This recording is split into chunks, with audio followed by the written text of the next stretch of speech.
Hello there. Once again, it's Anton from Anton Bay, and been doing a little bit of redecorating in the collection room, and so I thank you for stopping by. Not every shelf is done. Still trying to figure out how I want to keep everything and keep everything displayed, and it's a mess. It's what we all fight with, but I appreciate you stopping in to watch something. So today we're looking at Femforce issues number 57, 58, 59, and 60. Just in our progression, we're burning our way through at least the first 100 issues of the series.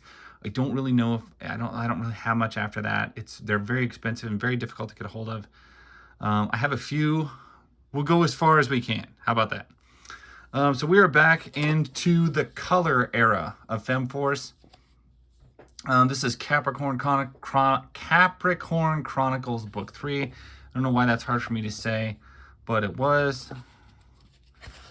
And we're just gonna burn through this and take a look. We're at Book 3, Red Dominion, as told by Bill Black, Mark Heike, and C. Bradford Gorby. Looks like a Gorby book. And you know what? It's looking pretty awesome already, actually. Yeah.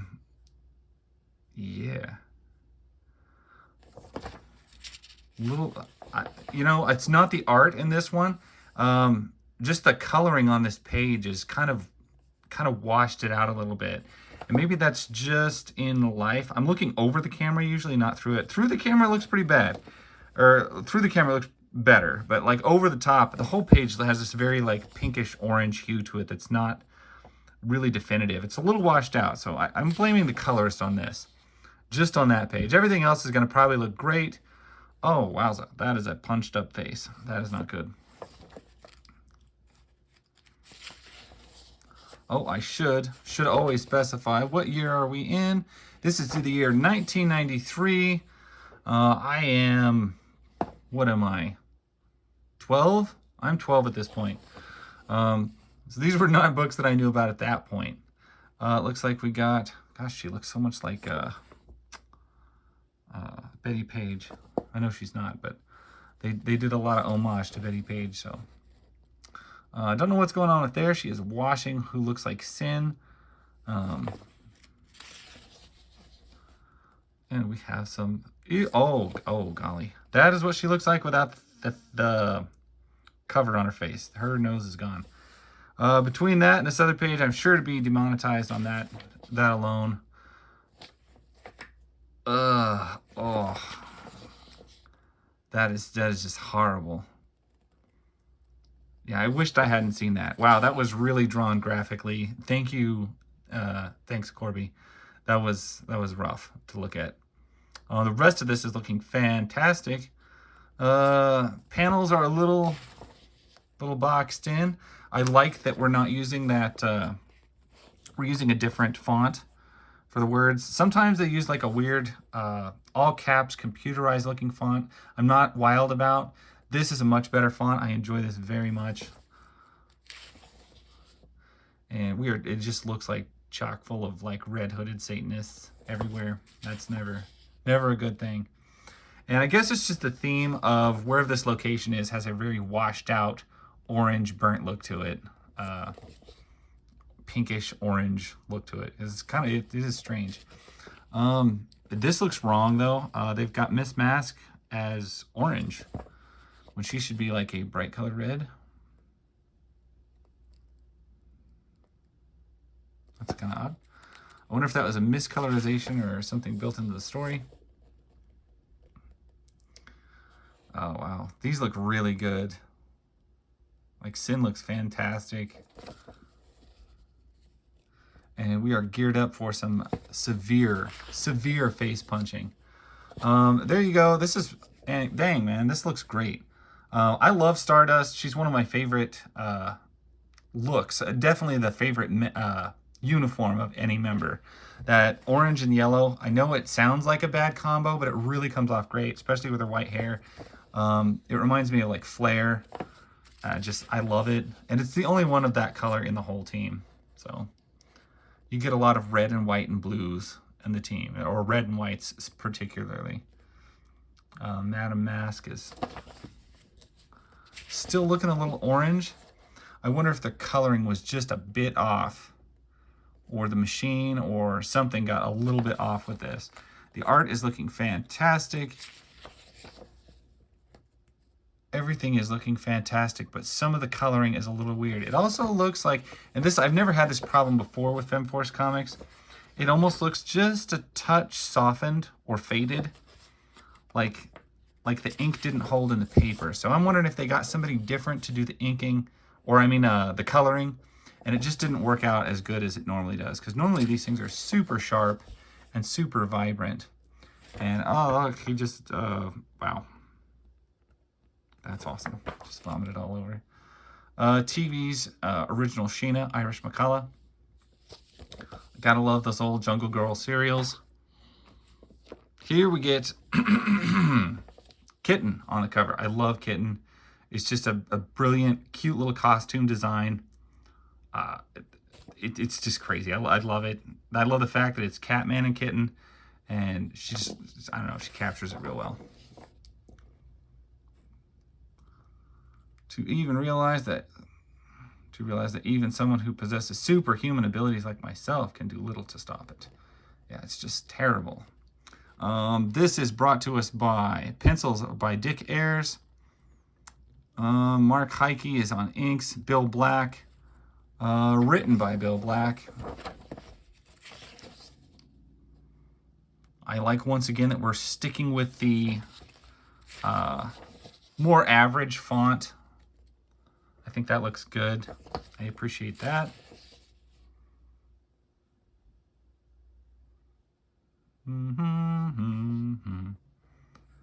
Looks like we got a couple of the other teams going on. Red Eye, Black Phoenix, the Avenger, Captain Flash, the Green Llama.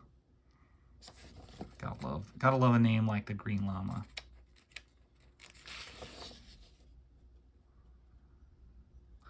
We haven't seen, okay, there's some face punching, but it's guy on guy face punching. Like Femforce, to be like a solid Femforce issue, there's got to be some like hideously violent looking girl on girl face beating, like savage face punching. It's like their signature here. I don't know what that is coming out of that guy, but I don't like it. I wish it would stop.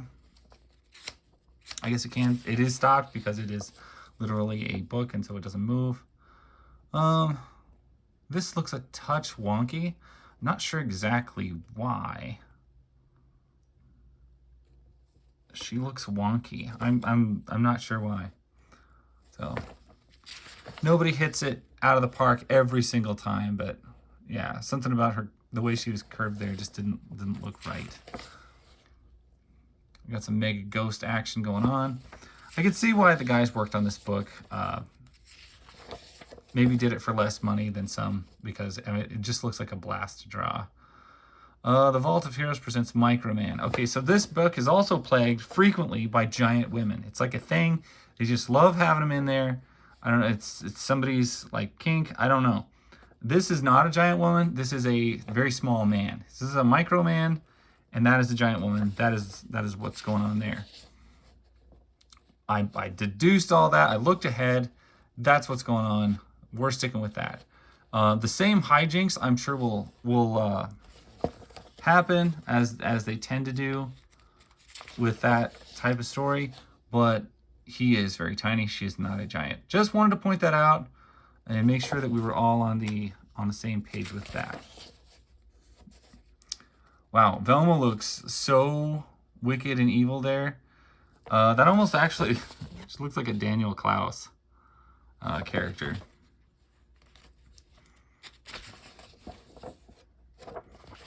Ads for Paragon.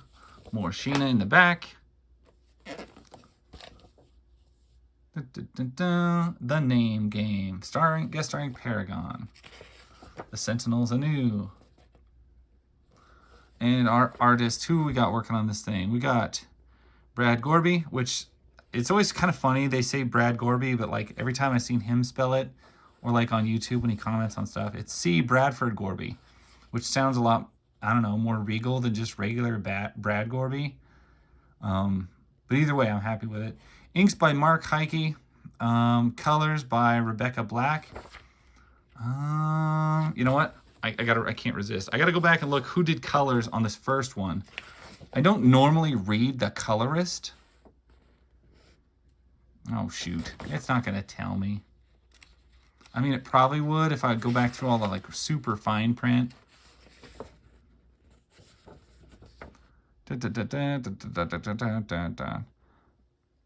Yeah, it's, they don't just outright blurt it out. But I wonder if Rebecca Black, I'm assuming, is relation to Bill Black. Is he? Yeah, story by Bill Black. He writes most of these. This is looking very good. Very good. It seems like all they do in their downtime is like hang out, fight each other at the pool. American Crusader in the Vault of Heroes. Pencils and letters by Dick Ayers. Inks by Mark Heike. It's looking very nice. Panels are a little boring. They're all just square. But I do love the ink font that they're using. That's kind of a creepy panel. Story by Bill Black. Art by Richard Pollard. Actually, I really like Pollard's work. Every time I've seen it, it's got a cool look to it. I appreciate it. And look, no panels at all. We're completely devoid of panels. We went from having small, kind of boring panels to, once again, pages with absolutely no panels whatsoever. A beautiful, brilliant thing. You don't have to have panels, and sometimes when people do that, it's a little disconcerting. It's kind of hard to track, but this guy is coming across great. I also love it when we get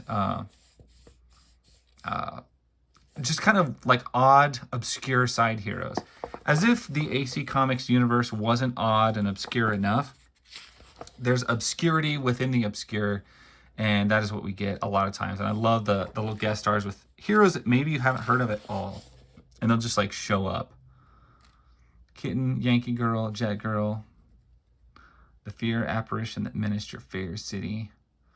The Avenger, Miss Mask, Green Llama, Rocket Man, Captain Flash, Catman, Black Venus, Red Devil. Yeah, you got a whole bunch of people going on there. It's just awesome. Did we switch artists though again? It looks like we did. Penciler, Dick Ayers. Okay, he's another one who does a fantastic job. Inks, this time Bill Black is on story and inks. It's crazy what this man does. He bounces from one to the other. Sometimes Kitten, they almost like forget and they make her ears look too bat-like, I think. And her ears should look like kitten ears. Fem letters, ads in the back. The ads in the back of a Femforce comic are, in and of themselves, worth the price of admission. They're pretty cool, usually. So we'll put that down. We're going to pop this up. This is issue 60. And I must say, once again, I love the black and white stuff. Don't get me wrong. But oh my gosh, Femforce in color, I just absolutely adore it. Because look at that. Look at the kind of, like, poppin' stuff you get with, like, color. It just looks great. Art by Richard Pollard, Mark Heike, Dick Ayers. Inks by Mark Heike. Colors by Christy Cherms, and of course, the story by Bill Black. It's like he never let anybody have any fun. Ooh. I got like an... Ooh, it's been pressed. It's got the little dimples. Like something with pokies ran over it.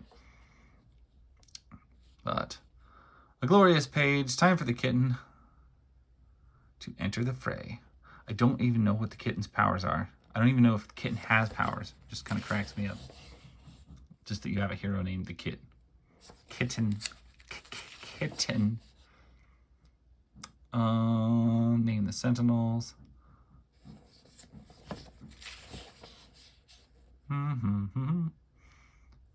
So in the midst of all the great female characters, a lot of times it is easy to lose track of some of the cool male characters in the AC Comics universe. There is quite a few, and it's quite impressive.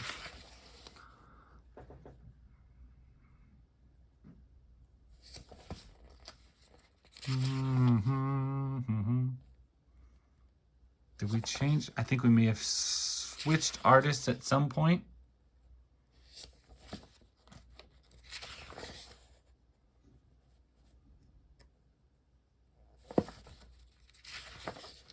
It's looking good though. Good Girl Art Quarterly, Jungle Girls Wild Side, Sky Gal. I have all of these issues. They're all really cool. Where the Girls Are, AC Comics. They want you to know that. As if we didn't know. It's pretty obvious. Who do we got here? Dragonfly, story by Mark Heike. Wow, Bill Black let somebody else do it. Art by David Roberts, inks by Chris Allens, colors by Rebecca Black. I know less about Dragonfly. I think, the complete run. It's just not one that, I don't know. The solo hero never appeals to me quite as much as the team. I know she has weird bug eyes. This look is kind of hilarious and cute. I mean, just the little white short haircut. And now I noticed it. They have a lot of characters with white hair. Like, they put white hair on these women. It's not bad. It's just like a thing that they do. Back to Femme Letters. Lori Dawn as She-Cat. Julia Michaels as Rada.